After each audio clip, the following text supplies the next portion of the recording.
Um ouvinte pergunta sobre métodos de passagem de bioenergia, que ele ouviu um médium falar de que é possível passar energia através do sopro, que ele quer um pouquinho de detalhes sobre isso, porque ele ficou curioso. Vamos lá, eu estou evitando de passar os nomes das pessoas que perguntam para manter a privacidade dessas pessoas, e o importante é o tema em si, porque acaba esclarecendo a outras pessoas com as mesmas dúvidas. Então vamos lá.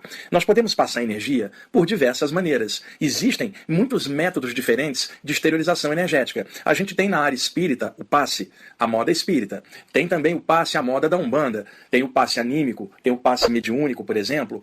Tem o reiki, nós temos a cura prânica, o jorei da igreja messiânica, alguns grupos cristãos com imposição de mãos. Então existem muitos métodos diferentes e eu não acho que um método seja superior ao outro. Isto, pelo menos, numa visão aberta e universalista. Por quê? O melhor método é aquele que se adapta ao temperamento e ao jeito da pessoa. Muitas vezes alguém fala assim, Wagner, qual é o melhor método? O reiki, a cura prânica, o passe? Não existe isso. Existe aquilo que deixa a pessoa feliz e traz plenitude para ela. As pessoas ficam competindo muito, sempre de olho no método alheio e comparando. Não, a pessoa deve prestar atenção no que ela está fazendo, se ela se sente bem com aquilo que ela está fazendo, realizada, cheia de energia. Então, descobre algum método que seja útil para você, para o próximo, e trabalha nele, aprofunda, estuda. Mas, se possível, estude outros métodos para ter visão geral, para ter uma visão completa e não somente uma visão particularizada dentro de um método e achando que esse método é tudo, né, perfeito e que os outros métodos não têm nada a acrescentar. Esse é um equívoco que muita gente comete, ok? De repente, a melhor forma de passar energia é um abraço, né? E isso não precisa de curso, técnica, simplesmente a manifestação humana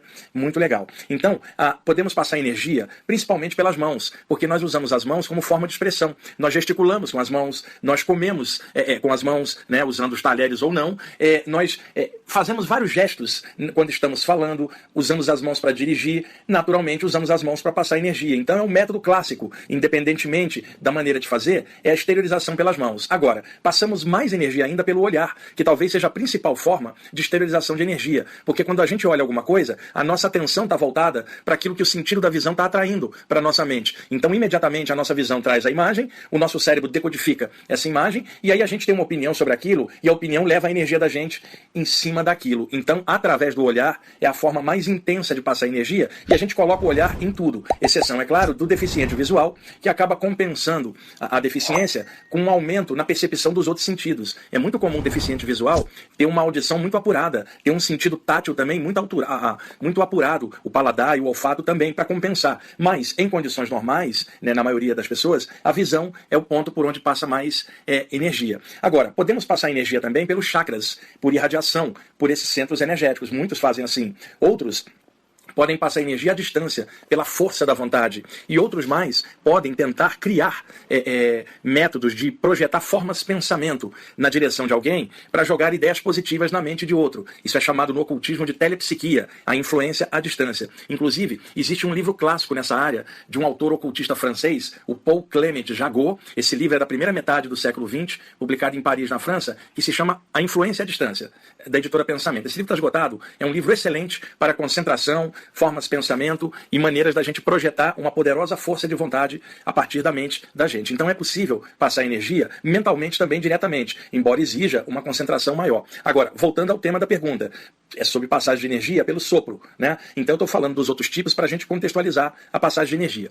Existe uma técnica antiga, surgida na Índia, na época dos rishis, dos Upanishads e dos Vedas, é um método de passar energia pelo sopro. Chama-se insuflação. O que acontece? Na velha Índia, quando você queria falar de energia, se usava a expressão prana, do sânscrito, sopro vital, energia. Então, da mesma forma que os gregos chamavam energia, que significa aquilo que dá vida, movimento, energy, ativar, né? Então você falaria energizar, né? Alguém que trabalha na área espírita falaria fluido vital e, portanto, falaria fluidificar.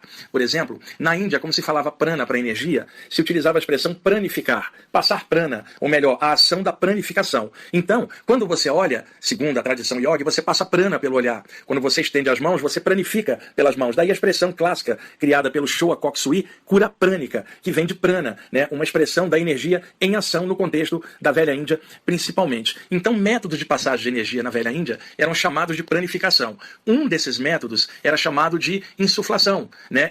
Insuflação é o termo mais usado aqui no ocultismo, baseado na passagem da energia pelo sopro. Vamos chamar isso de sopro prânico, mas aí fica até redundante, porque a palavra prana em sânscrito significa sopro vital. Então, o nome insuflação, que foi dado pelo ocultismo no Ocidente posteriormente, ele é melhor para explicar a passagem de energia pelo sopro que os yogis desenvolveram. E por que eles trabalhavam bastante com práticas respiratórias e diversos pranayamas. Então tem a prática de você respirar profundamente e depois passar pelo sopro, o prana, a energia, por sobre a pele da pessoa ou a área que você quer atuar. Esse método é clássico. Também havia a pranificação da água, que é uma coisa que aparece também recorrente em vários métodos e áreas e culturas que operam com energia, a passagem de energia para dentro do líquido, que eu já comentei em outros programas. Ali era a pranificação da água. Então esse método de passar energia pelo sopro, ele surge na Índia. Há relatos também herméticos de que no Antigo Egito também era feito isso à moda egípcia, é claro. Há relatos entre os hermetistas da Velha Grécia e ocultistas do Ocidente também, e eu encontrei traços disso também dentro da literatura taoísta clássica da Velha China. Então, essa prática de passar energia, ela se perdeu ao longo do tempo, né? Pode ser que tenha um grupo ou outro que faça, mas são grupos menores, porque a raça humana foi se desenvolvendo. Então, o nosso corpo humanoide, a tendência é mais fácil exteriorizar pelas mãos, pela própria configuração do corpo. Agora, uma cultura que trabalha com práticas respiratórias vai incidir exatamente em práticas respiratórias para passar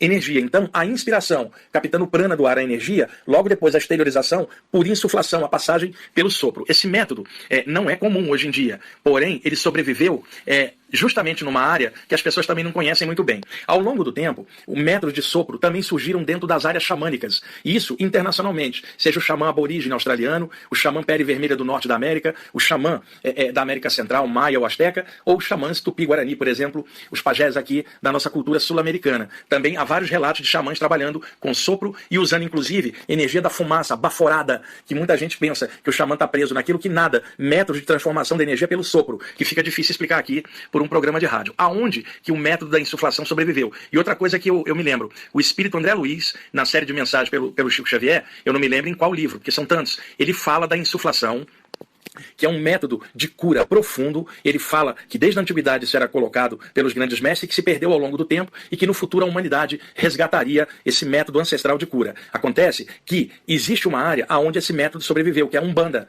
Dentro da Umbanda, que é uma amálgama de ensinamentos que vem da tradição afro, de ensinamentos que vem da tradição dos brancos também mesclados, e ensinamentos que vem de toda a cultura indígena natural. A Umbanda é uma amálgama universalista de 3 tradições, a indígena, a afro e brasileira também, né, que vem da Europa para cá.